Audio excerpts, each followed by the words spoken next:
Shalom. Halo anak-anak, remaja, pemuda, bapak ibu, oma opa, seluruh jemaat dan simpatisan GKI Citraland, serta semua yang saat ini bersekutu bersama secara daring. Saat ini kita bersama-sama mengikuti ibadah intergenerasi yang dilayangkan oleh Bapak Pendeta Emeritus B.J. Siswanto dengan tema Memahami, Mengalami, Melakukan. Mari kita bersaat teduh sejenak.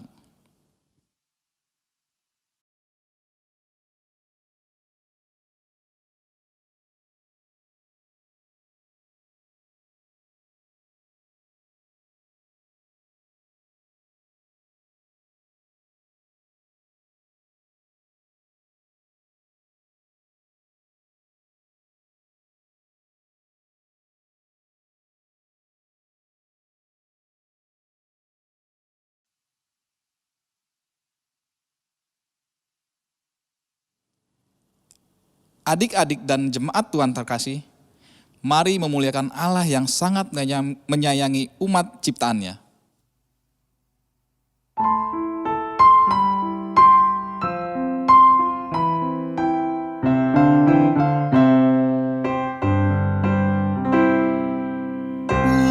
Muliakan Tuhan Allah, muliakan Tuhan Allah, muliakan pimpinannya dalam kasih sayangnya.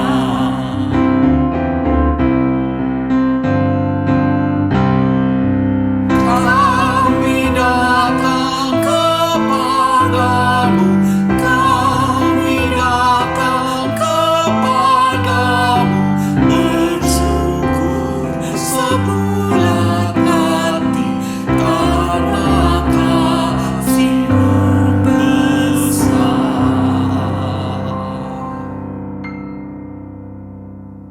Jemaat yang kasih oleh Tuhan Yesus, kita memasuki ibadah intergenerasi dengan pengakuan bahwa pertolongan kita di dalam nama Bapa, Anak, dan Roh Kudus.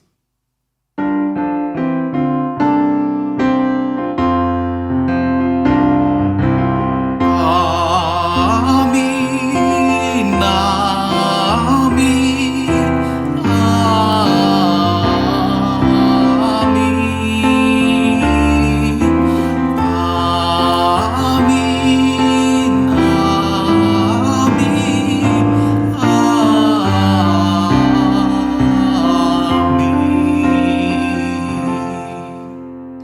Damai Kristus besertamu.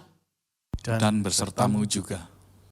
Jemaat Tuhan yang terkasih, pengalaman yang terjadi dalam kehidupan setiap orang pasti akan membawa kesan yang mendalam bagi masing-masing orangnya.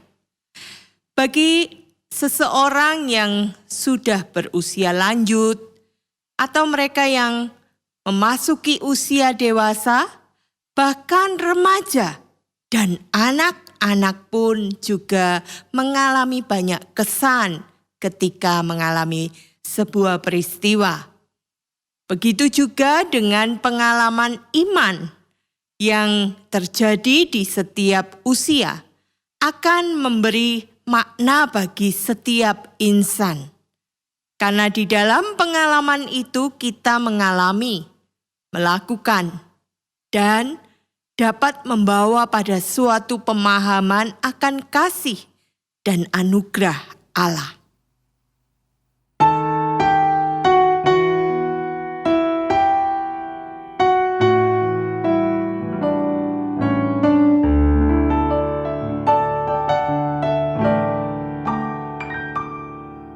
Engkau ada bersamaku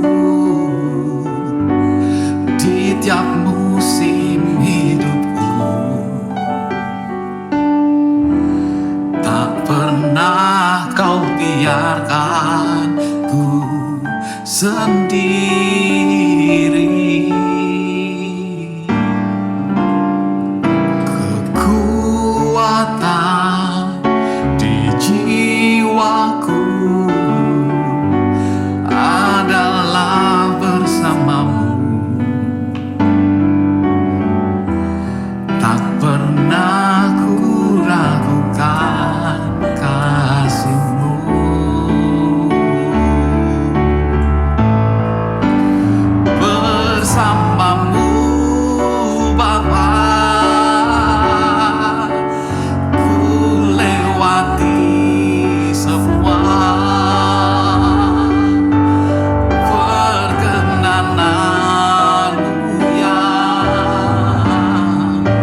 Jemaat terkasih, mari kita merendahkan hati di hadapan Tuhan, mengaku segala dosa dan kesalahan kita. Jemaat diberi kesempatan berdoa secara pribadi.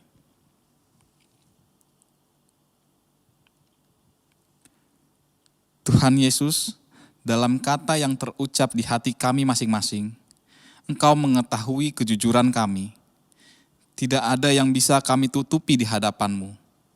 Kami yakin Engkau mendengar dan membasuh dosa-dosa kami, sehingga kami harus benar-benar memperbaiki sikap, pikiran, dan tingkah perbuatan kami.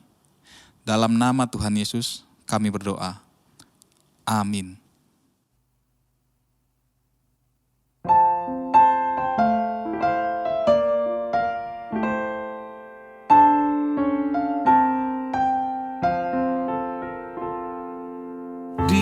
Salib Yesus di Kalvari, ku serahkan dosaku yang keji. Oleh darahnya aku bersih, puji namanya. Puji-puji namanya. Puji-puji namanya. Oleh darahnya aku bersih, puji namanya. Kini bahagiaku penuh, Yesus berdiam di dalamku. Sungguh ku selamat, ku ditebus, puji namanya. Puji-puji namanya. Puji-puji namanya. Oleh darahnya aku bersih, puji namanya.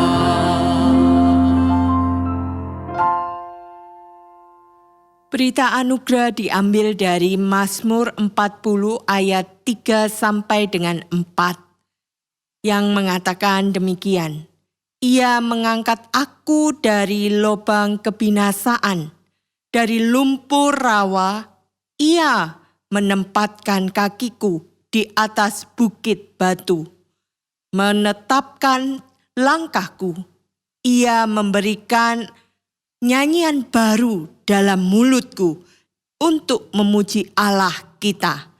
Banyak orang akan melihatnya dan menjadi takut, lalu percaya kepada Tuhan. Demikianlah berita anugerah dari Tuhan. Syukur kepada Allah.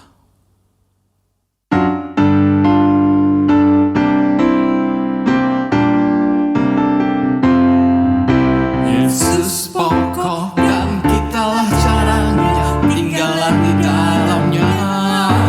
Yesus pokok dan kitalah caranya, tinggallah di dalamnya.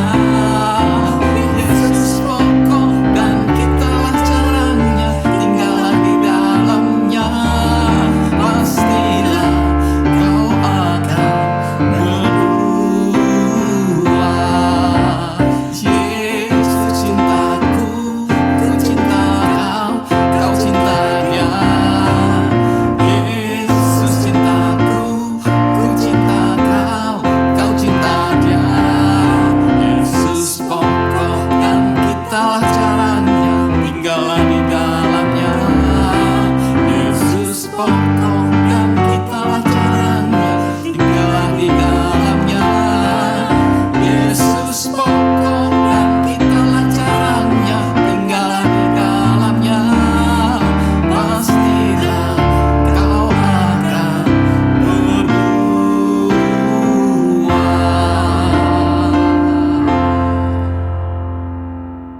Mari kita berdoa. Tuhan, kami mohon kiranya firman-Mu yang akan kami baca, kami dengarkan, Roh Kudus yang berkarya, memeteraikan firman Tuhan itu di dalam hati kami, Dan firman-Mu yang membuat iman kami makin bertumbuh di dalam Kristus Yesus. Kiranya Roh Kudus juga menolong hamba-Mu untuk menyampaikan kebenaran firman-Mu. Engkau dipermuliakan melalui semuanya ini. Terpujilah nama-Mu di dalam Tuhan Yesus Kristus. Amin. Sabda Tuhan dibacakan dari Injil Yohanes pasal 1. Kita perhatikan mulai ayat 43 sampai dengan ayat yang ke-51. Demikian. Pada keesokan harinya, Yesus memutuskan untuk berangkat ke Galilea. Ia bertemu dengan Filipus dan berkata kepadanya, "Ikutlah aku." Filipus itu berasal dari Betsaida, kota Andreas dan Petrus. Filipus bertemu dengan Natanael dan berkata kepadanya, "Kami telah menemukan Dia yang disebut oleh Musa dalam kitab Taurat dan oleh para nabi, yaitu Yesus anak Yusuf dari Nazaret." Kata Natanael kepadanya, "Mungkinkah sesuatu yang baik datang dari Nazaret?" Kata Filipus kepadanya, "Mari dan lihatlah." Yesus melihat Natanael datang kepadanya, lalu berkata tentang dia, "Lihat, inilah seorang Israel sejati, tidak ada kepalsuan di dalamnya." Kata Natanael kepadanya, "Bagaimana engkau mengenal aku?" Jawab Yesus kepadanya, "Sebelum Filipus memanggil engkau, aku telah melihat engkau di bawah pohon ara." Kata Natanael kepadanya, "Rabi, engkau anak Allah, engkau raja orang Israel." Yesus menjawab katanya, "Karena aku berkata kepadamu, aku melihat engkau di bawah pohon ara, maka engkau percaya? Engkau akan melihat hal-hal yang lebih besar daripada itu." Lalu kata Yesus kepadanya, "Aku berkata kepadamu, sesungguhnya engkau akan melihat langit terbuka dan malaikat-malaikat Allah turun naik kepada Anak Manusia." Demikianlah pembacaan firman Tuhan. Lakukanlah seturut dengan perintahnya. Haleluya. Haleluya, haleluya, haleluya.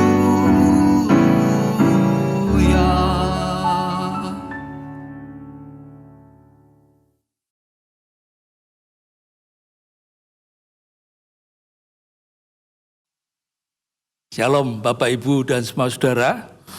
Kita bersyukur masih diberi kesempatan Tuhan untuk beribadah minggu ini.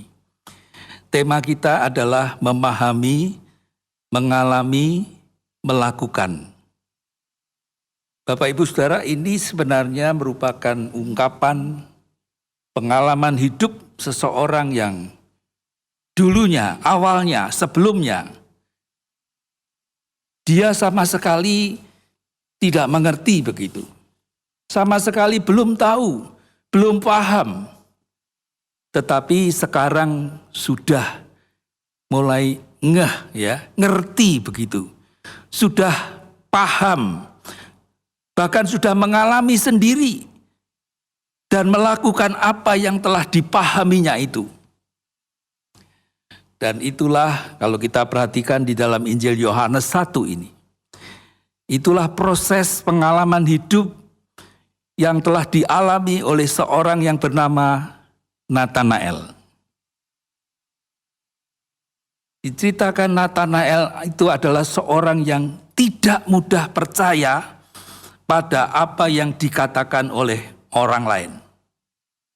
Itulah sebabnya ketika Filipus menyampaikan berita tentang kehadiran Yesus, Sang Mesias, yang sedang dinantikan oleh segenap umat Tuhan Israel itu, Natanael juga tidak mau percaya. Apalagi dikatakan bahwa Yesus itu berasal dari Nazaret. Wah, tambah dia nggak mau percaya. Kenapa Bapak Ibu Saudara?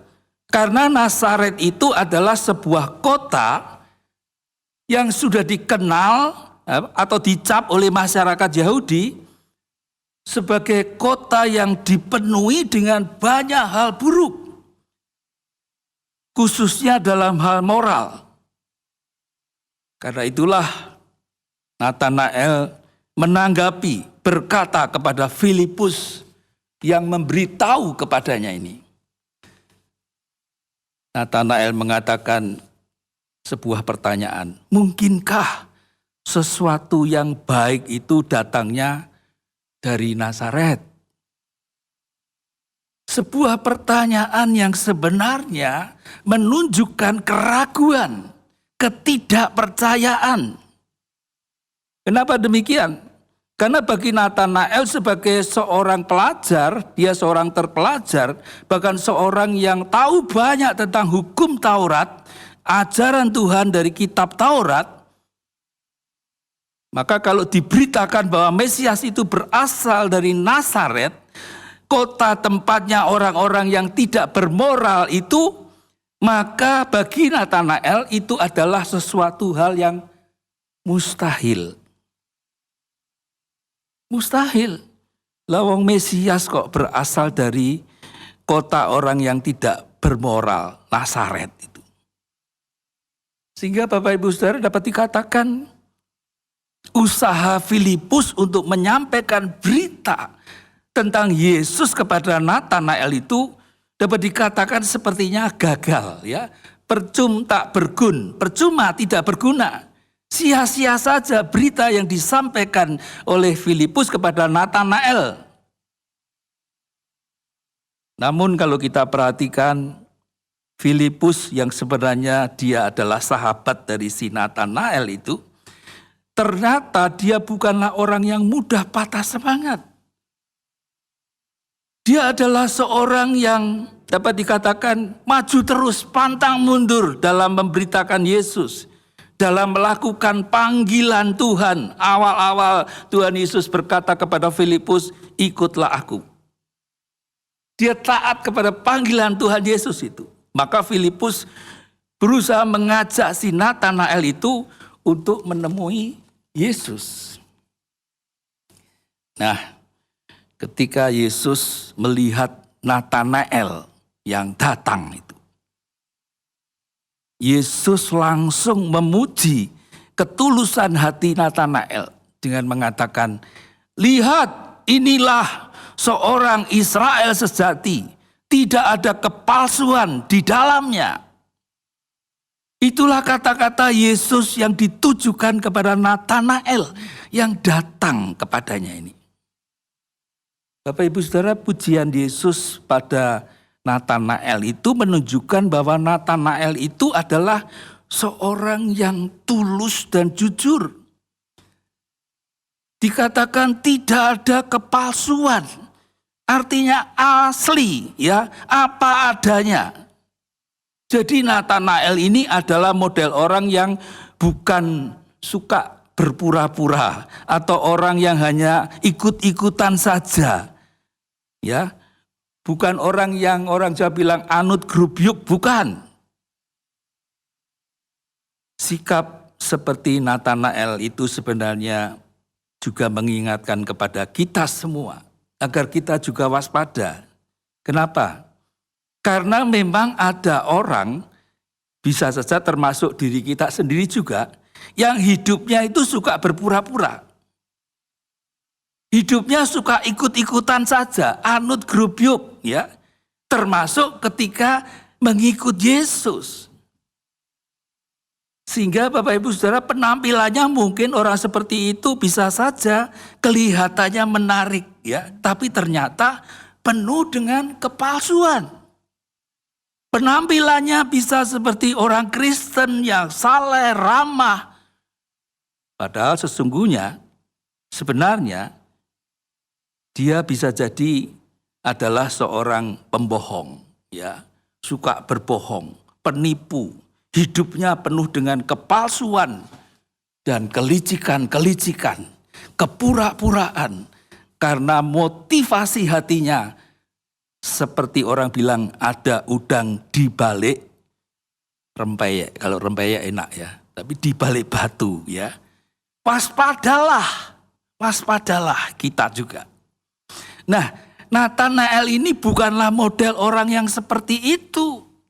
Orang yang suka berpura-pura, begitu bukan. Dengan jelas Yesus mengatakan Nathanael itu adalah seorang Israel sejati. Ini berarti pada waktu itu banyak orang Israel yang tidak sejati, ya. Tapi Nathanael adalah seorang Israel yang sejati. Bahkan ditegaskan tidak ada kepalsuan di dalamnya. Nathanael bukan orang yang sukanya hanya berpura-pura.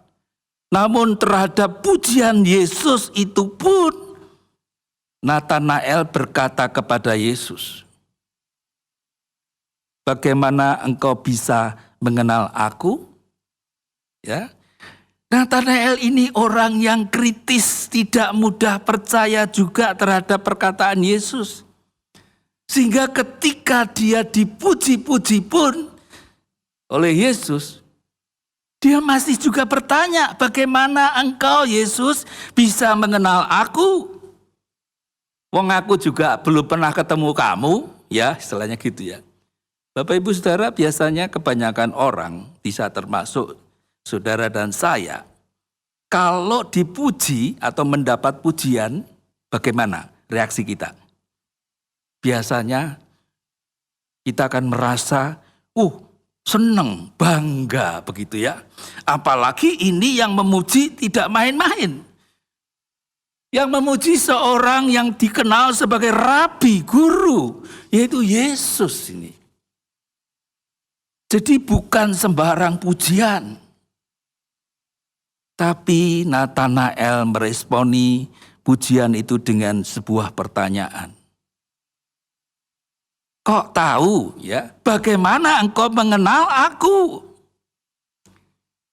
Jawab Yesus kepada Nathanael, "Sebelum Filipus memanggil engkau, ya, sebelum Filipus mengajak engkau datang kepadaku, Nathanael, aku ini telah melihat engkau di bawah pohon ara." Saya percaya Nathanael ini tambah kaget begitu ya dengan perkataan Yesus ini. Kenapa? Karena perkataan Yesus, "Aku telah melihat engkau, Nathanael, di bawah pohon ara." Ini sebenarnya adalah sebuah ungkapan yang mengandung arti bahwa Nathanael itu adalah seorang yang sungguh-sungguh dalam mempelajari kitab Taurat. Mempelajari ajaran Tuhan dalam kitab Taurat itu. Karena dalam masyarakat Yahudi pada waktu itu istilah di bawah pohon ara, ini adalah sebutan bagi orang yang sedang bersungguh-sungguh belajar kitab Taurat. Yesus tahu persis itu. Sehingga perkataan Yesus terhadap Nathanael pada waktu itu menunjukkan bahwa Yesus sangat menghargai ketekunan Nathanael sebagai orang yang sungguh-sungguh belajar kitab Taurat, ajaran Tuhan.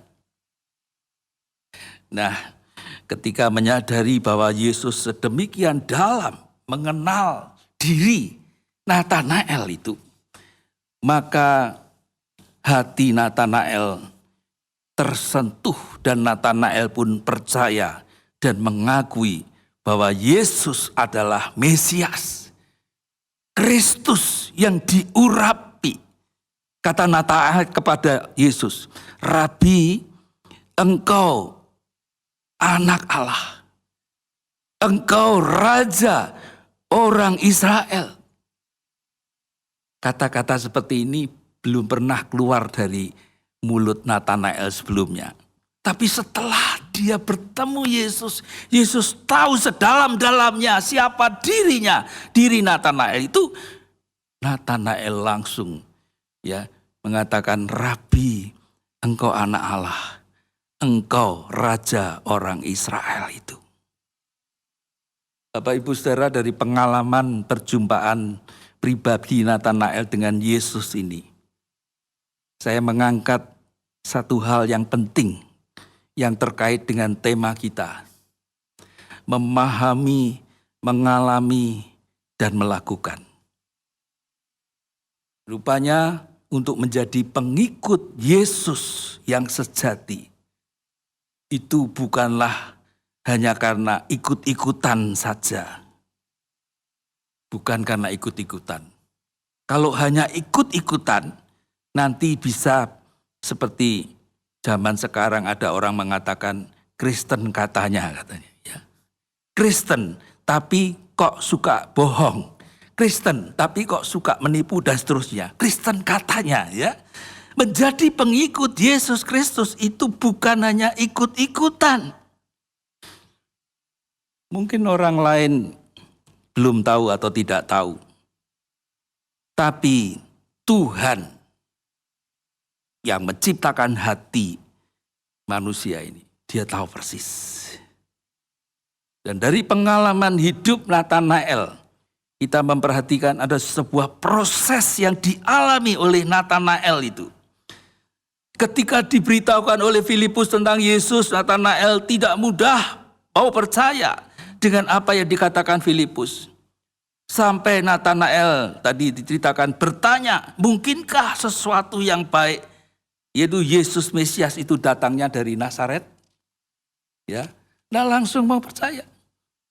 Bahkan ketika Natanael sebagai seorang yang rajin belajar kitab Taurat, itu pun juga tidak langsung otomatis bisa membuat si Natanael itu menjadi pengikut Yesus Kristus. Belum, ya. Jadi orang yang banyak membaca Alkitab itu belum tentu menjadi pengikut Yesus Kristus ya. Ya seperti Natanael sebelumnya itu. Baru ketika si Natanael itu diajak Filipus bertemu berjumpa dengan Yesus. Nah, pengalaman perjumpaan pribadi Natanael dengan Yesus itulah yang telah mengubah hati ya Natanael. Sehingga sampai Natanael secara pribadi dia mengakui Yesus, menerima Yesus, dan mengambil keputusan pribadi untuk menjadi pengikut Yesus yang sejati. Sambil mengungkapkan sebuah statement, ya, Rabi, engkau anak Allah, engkaulah raja orang Israel. Bapak Ibu Saudara, inilah pengakuan yang muncul melalui sebuah proses perjumpaan dan pengenalan pribadi Natanael dengan Yesus sampai pada keputusan pribadinya untuk percaya kepada Yesus dan menjadi pengikutnya. Dulunya, awalnya, Natanael sama sekali tidak mengerti, belum tahu, belum paham tentang siapakah Yesus itu. Diceritani ya tetap tidak percaya. Sehingga sampai muncul pertanyaan-pertanyaan yang meragukan tentang Yesus seperti yang ditanyakan tadi. Mungkinkah suatu yang baik dari Nazaret? Bagaimana kau bisa tahu tentang aku? Pertanyaan yang sebelumnya itu sangat meragukan, yang gak percaya. Tetapi sekarang Natanael sudah ngeh tadi ya, sudah ngerti, sudah paham. Karena telah mengalami perjumpaan pribadi dengan Yesus itu. Dan Natanael mengaku sendiri di hadapannya, Rabi, engkau anak Allah, engkau raja orang Israel. Bapak Ibu Saudara, itulah sebuah proses pengalaman perjumpaan pribadi Natanael dengan Yesus.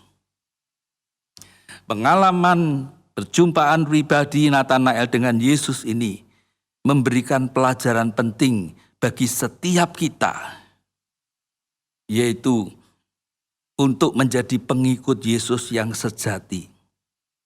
kita juga perlu mengalami pengalaman perjumpaan secara pribadi dengan Yesus Kristus seperti yang telah dialami oleh Nathanael.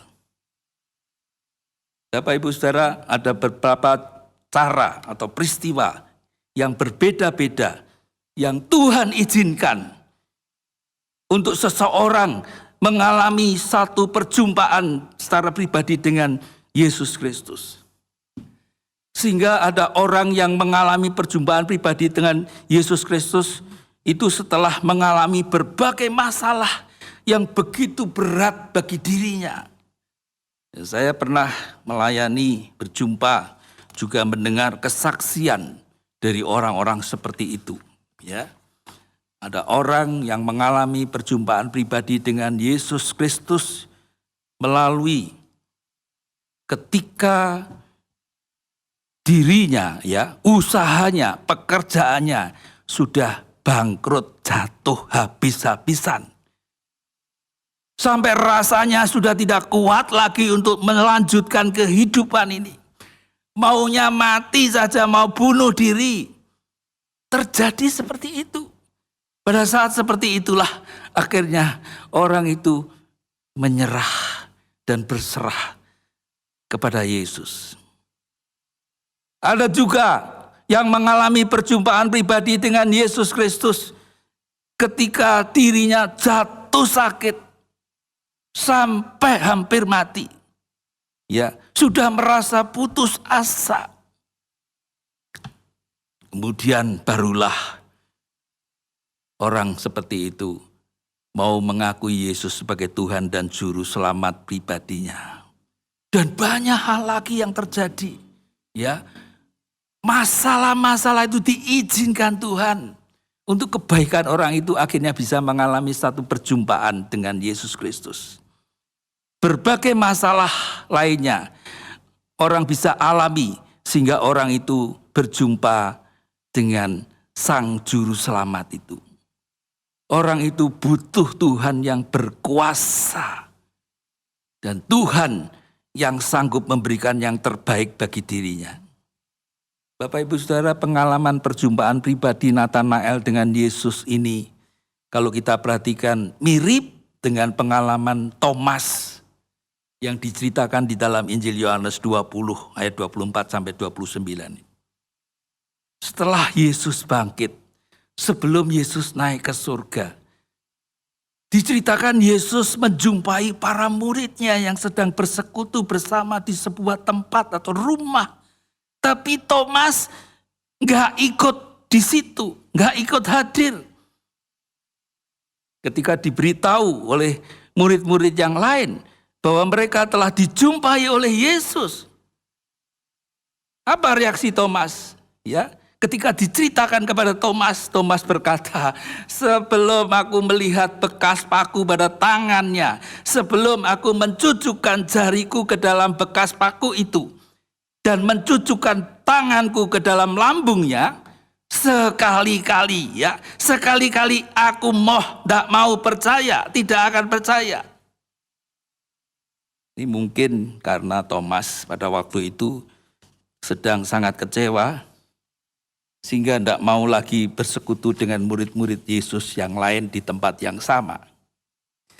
Namun diceritakan di dalam Yohanes 20 ayat 26 sampai 29 itu, 8 hari kemudian murid-murid Yesus berada kembali di rumah yang sama itu, dan Thomas mau datang bersama-sama dengan mereka.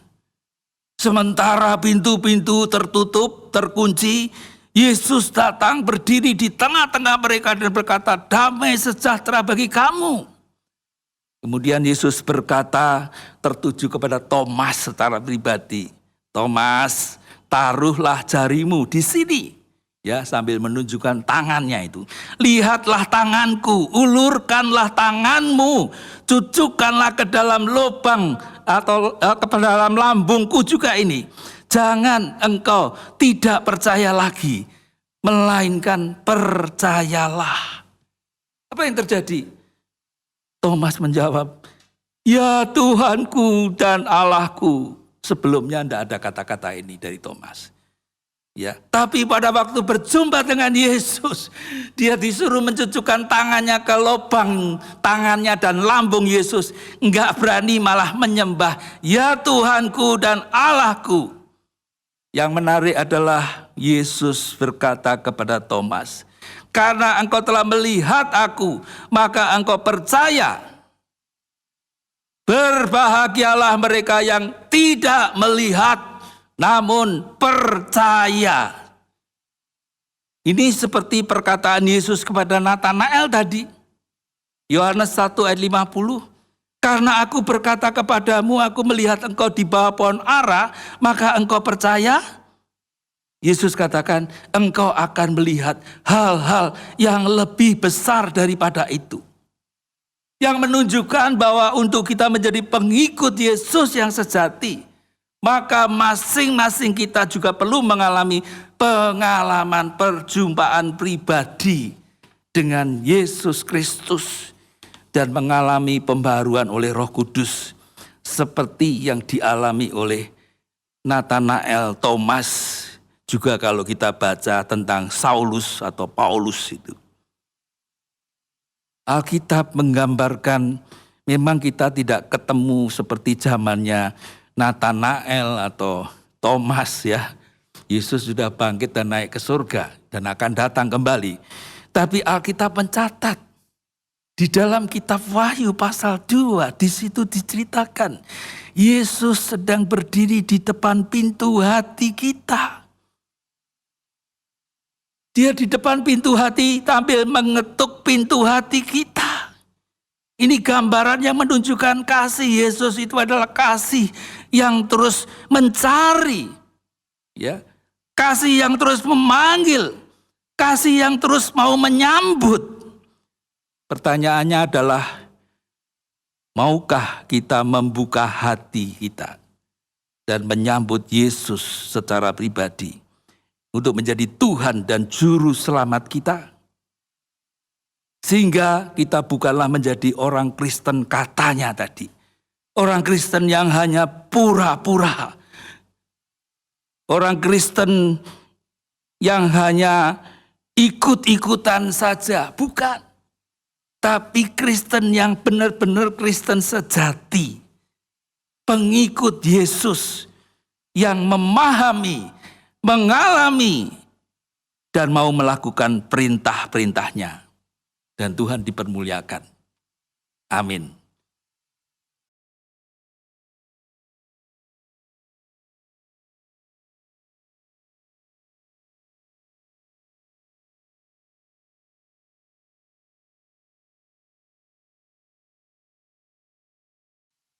Dengan hati yang tertuju pada Tuhan, mari bersama kita ikrarkan pengakuan iman kita seturut pengakuan iman rasuli yang berbunyi demikian.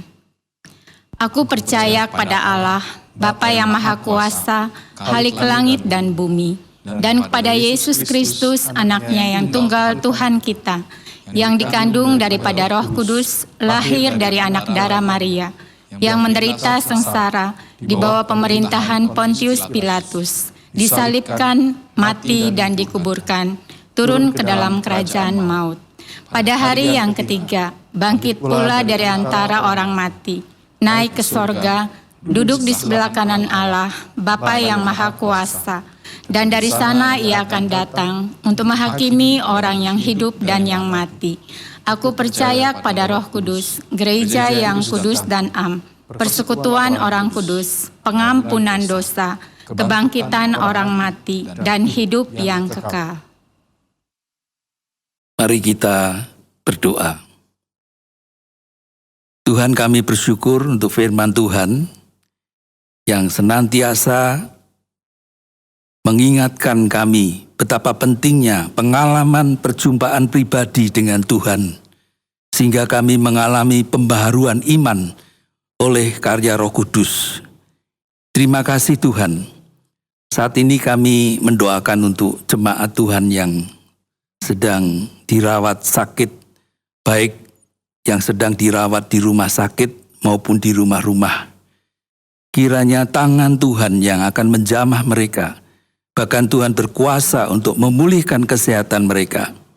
Secara khusus untuk mereka yang sudah usia lanjut, yang sangat membutuhkan perhatian dan pendampingan. Tuhan menjadi kekuatan bagi mereka, agar mereka tetap setia sampai akhir, terus percaya dan menyerahkan hidup hanya kepadamu ya Tuhan. Berkati orang-orang yang harus mendampingi, merawat, biarlah cinta kasih Tuhan tersalur melalui segenap pelayanan yang dilakukan mereka. Terima kasih Tuhan. Saat ini kami juga mendoakan di dalam masa pandemi yang masih berlangsung. Kami bersyukur adanya vaksin yang sudah ditemukan walaupun masih dalam proses uji coba. Kami terus berdoa Tuhan, perubahan yang terjadi di dalam masa pandemi yang tidak mudah untuk dijalani. Dalam bidang usaha, pekerjaan, studi, kami terus berdoa, biarlah Tuhan menolong memberikan hikmat, jalan keluar. Kiranya Tuhan menolong para pendidik dalam mengajar anak-anak didik, demikian juga untuk murid-murid anak didik dalam mereka belajar melalui online atau apapun. Kiranya Tuhan juga memampukan mereka. Terima kasih Tuhan, juga pelaksanaan ibadah yang mengalami perubahan, yang harus perlu persiapan. Kami berdoa untuk tim ibadah, baik tim syuting, editing, rekaman, dan sebagainya. Biarlah Tuhan sendiri juga memberikan kemampuan bagi mereka. Tuhan menolong kesetiaan mereka. Terima kasih Tuhan. Bagi para medis yang harus bertugas menangani banyak pasien, kiranya Tuhan juga memberikan kemampuan, memberikan sukacita, damai sejahtera. Tuhan sendiri akan menolong para pasien juga, agar semuanya boleh berlangsung dengan pertolongan dan kekuatan Tuhan. Terima kasih Tuhan, segala upaya pemerintah dalam menghadapi masa pandemi, Tuhan memberikan jalan keluar, memberikan hikmat. Kami berdoa untuk protokol kesehatan yang terus dilaksanakan. Biarlah Tuhan memberikan kesadaran bagi kami semuanya untuk melaksanakan itu dengan baik. Kami berdoa untuk semangat gerejamu di tengah-tengah masa pandemi. Biarlah kasih Tuhan yang disalurkan melalui kehidupan dan pelayanan bergereja itu nyata di dalam kehidupan bersama di tengah kehidupan masyarakat. Biarlah kehadiran gerejamu membawa sukacita, damai, sejahtera Kristus dan menjadi berkat bagi banyak orang, khususnya GKI Citraland. Kiranya Tuhan memberkati program-program yang sudah direncanakan dan akan dilaksanakan. Terima kasih Tuhan. Kami masih teringat untuk gerejamu di sini, GKI Citraland, dalam kerinduannya untuk proses pembangunan gedung gereja di daerah Tanah Bukit Bali. Kami terus berdoa untuk kelanjutan proses yang sedang berlangsung. Pihak-pihak yang terkait, yang menangani, Tuhan memberikan hikmat, memberikan jalan keluar untuk semuanya itu, sehingga semuanya mendatangkan kebaikan bagi gerejamu. Terima kasih Tuhan. Kami juga teringat untuk korban, para keluarga korban dari pesawat Sriwijaya Air yang mengalami musibah. Kiranya Tuhan memberikan kekuatan, penghiburan bagi segenap keluarga. Terima kasih Tuhan, itulah kerinduan doa kami yang kami naikkan di dalam Tuhan Yesus Kristus. Amin.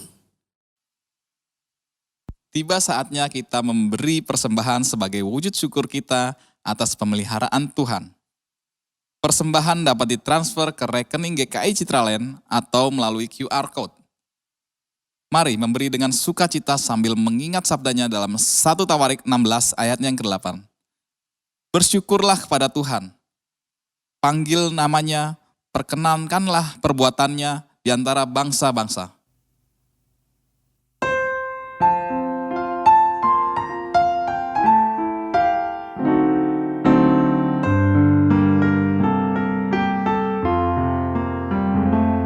Sudahkah yang terbaik ku berikan kepada Yesus Tuhanku? Besar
Mari kita berdoa.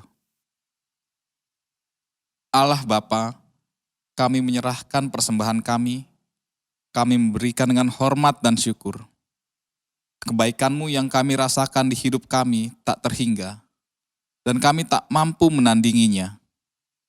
Maka terimalah syukur kami, dalam nama-Mu kami berdoa. Amin.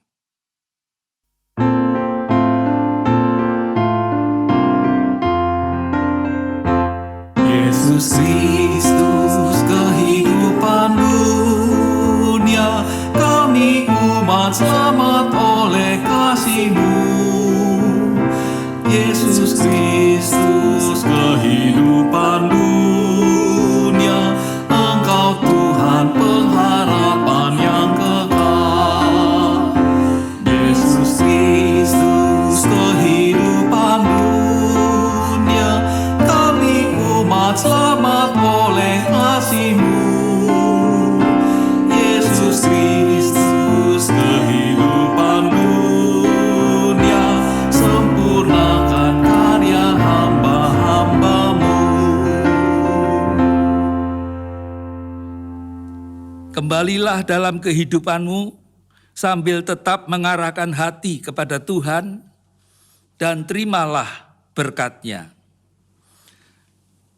Tuhanlah penjagamu, Tuhanlah naunganmu di sebelah tangan kananmu. Matahari tidak menyakiti engkau pada waktu siang, atau bulan pada waktu malam. Tuhan akan menjaga engkau terhadap segala kecelakaan. Ia akan menjaga nyawamu. Tuhan akan menjaga keluar masukmu dari sekarang sampai selama-lamanya. Amin.